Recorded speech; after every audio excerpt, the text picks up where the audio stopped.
என் ரத்தத்தின் ரத்தமான உடன்பிறப்புகளே, இறைவனுக்கு நன்றி. இனிய நண்பர்களே, நியூ பேசும் படத்திற்கு நீங்கள் வழங்கி வருகின்ற நல்ல ஆதரவுக்கு நன்றி. இன்றைக்கு புரட்சித் தலைவரின் பேரன்பை பெற்ற ஒரு மாணவ மணியை பற்றி தான் பேசப் போகிறேன். அதாவது 6வது 7வது படிக்கிற காலத்திலேயே எம்ஜிஆரின் ரசிகராக மாறிய ஒருவரின், எம்ஜிஆரின் பக்தராக ரசிகராக மாறிய ஒருவர் எம்ஜிஆருக்காகவே ஒரு புதிய தொடர்பு சாதனத்தை ஏற்படுத்தினார். அதுதான் எம்ஜிஆர் பேனா நண்பர்கள் வட்டம். இதை தொடங்கியவர் கரூர் மாவட்டத்தில் உள்ள தும்பிவாடி என்கின்ற கிராமத்தில் ஒரு டீ கடைக்காரரின் கடைசி மகன் கடைக்குட்டி செல்லம். அவர் அரசு பள்ளியில் படித்து கொண்டிருந்த போது தன்னுடைய எம்ஜிஆருடைய படங்கள் எது வந்தாலும் முதலில் சென்று பார்த்து விடுகின்ற சுபாவம் கொண்டவர். எம்ஜிஆர் மீது மிகப்பெரிய மதிப்பும் பாசமும் கொண்டவர். அதாவது அந்த காலத்தில் பார்த்தீர்கள் என்றால் pager, cellphone, STD booth, public telephone booth போன்றவை வருவதற்கு முன்பு மக்கள் தொடர்பு சாதனமாக இருந்தது பெரும்பாலும் கடிதங்கள் தான். கடிதங்கள் மூலமாக தான் மக்கள் தங்கள் பிரச்சனைகளை, தங்களுடைய விருப்பங்களை, தங்களுடைய தேவைகளை கடிதங்கள் மூலமாக தான் பரிமாறிக்கொண்டார்கள்.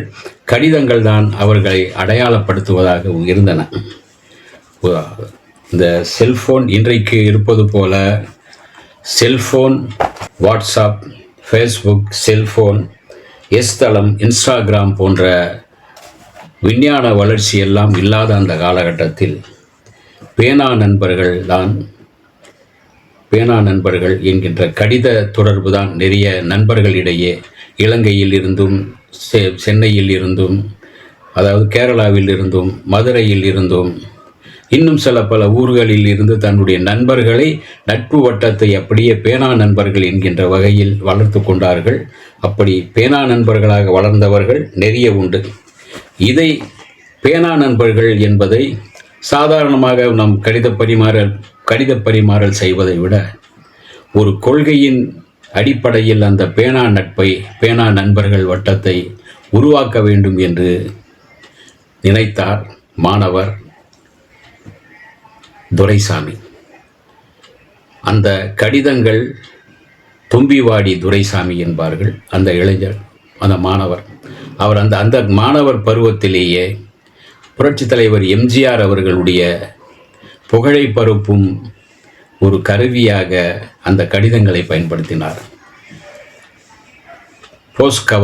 போஸ்ட் கவரில் புரட்சித் தலைவரின் சினிமா தகவல்கள், புரட்சித் தலைவரின் தத்துவங்கள், புரட்சித் தலைவரின் நேர்காணல்களில் இருந்து சில விஷயங்கள், அதே போல் அவருடைய புரட்சித் தலைவருடைய இந்த ஒரு அற்புதமான பாடல்கள், திரைக்கதை, அந்த படத்தினுடைய அவர் பார்த்த எம்ஜிஆருடைய படத்தின் அந்த காட்சிகள், மக்கள் மனதை தொடக்கூடிய அந்த காட்சிகள், மக்களுக்காக புரட்சித் தலைவர் செய்த அந்த துண்டுகள், இதெல்லாமே இவைகளை எல்லாமே அவர் கடிதங்களில் எழுதி தன்னுடைய நட்பு வட்டத்தில்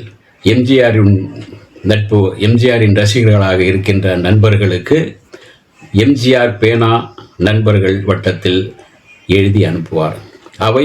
அவர்கள் பார்த்து படித்து அதை தன்னுடைய கருத்துக்களை சொல்லுவார்கள். அவர்களும் அங்கிருந்து வேறொருவருக்கு இதை பரப்புவார்கள். இப்படியே இவர் செய்த இந்த சேவை, அதாவது ஒரு சத்தமே இல்லாமல் ஒரு கிராமத்தில், சாதாரண ஒரு கிராமத்தில் இருந்து உட்கார்ந்து கொண்டு புரட்சித் தலைவரின் புகழை புதுமையான முறையில் இவர் பரப்பி கொண்டிருப்பது சென்னையில் இருக்கின்ற எம்ஜிஆர் மன்றம் வரை இந்த விஷயம் சென்றது. இதை கேட்டு புரட்சித் தலைவரும் மகிழ்ச்சி அடைந்தார். அதே சமயத்தில் எதிர்காலத்தில் இந்த தும்பிவாடி துரைசாமி அவர்கள் சைதை துரைசாமியாக மாற காரணமாக இருந்தது இந்த எம்ஜிஆர் பேனா நண்பர்கள் வட்டம். இதுதான் ஒரு விதையாக அமைந்தது. இந்த விஷயம் புரட்சித் தலைவருக்கு தெரிந்த போதும் அங்கு புரட்சித் தலைவரோடு அவர் சென்று ஐக்கியமாகும் போதும் எம்ஜிஆருடைய மன்றத்தில் சேரும் போதும் அங்கிருந்தான் அவருக்கு பல பொறுப்புகள் தரப்பட்டது. சைதை துரைசாமி என்று புரட்சித் தலைவர் பெயரை மாற்றி வைத்தார். சைதை பகுதிக்கு தொகுதி அமைப்பாளராக நியமித்தார். அது மட்டுமல்ல, அந்த 1980களில் அதிமுக சார்பாக போட்டியிடவும் 84ல் போட்டியிட்டு சட்டமன்றத்தில் கேள்வியின் நாயகனாக கேள்விகளாக கேட்க வைக்கவும் அவரை உருவாக்கினார். அது மட்டுமல்ல, 2011ல் சென்னை பெருநகர மேயராகவும் அவர் உருவாக காரணமாக இருந்தது எம்ஜிஆர் என்றாலும் இந்த உழைப்பு அவர் மாணவராக இருந்த காலத்தில் இருந்தே புரட்சித் தலைவர் எம்ஜிஆர் அவர்களை பற்றி நல்ல விதமான நல்ல செய்திகளை மக்களிடம் கொண்டு சென்றது. அதை பேனா நண்பர்கள் மத்தியில் பரவலாக கொண்டு சென்றது. அதுதான் அவரை உயர்த்தியது என்றால் மிகையாகாது. இப்படி எம்ஜிஆர் புகழை பாடுகின்ற ஒரு பூங்குயிலாக அன்றைக்கே அவர் உருவாகிவிட்டார். இன்று வரை அவர் எம்ஜிஆரின் பக்தராக, தொண்டராக, சீடராக வாழ்ந்து கொண்டிருக்கிறார். இப்போதும் எம்ஜிஆரின் புகழ் பாடிக்கொண்டுதான் இருக்கிறார். அவரை பற்றி இன்னும் நிறைய செய்திகள் உண்டு, பின்னர் சொல்கின்றேன். இந்த வீடியோ உங்களுக்கு பிடிச்சிருந்தா லைக் பண்ணுங்க, ஷேர் பண்ணுங்க, கமெண்ட் பண்ணுங்க, சப்ஸ்கிரைப் பண்ணுங்க, மறக்காம பெல் ஐகானை கிளிக் பண்ணுங்க.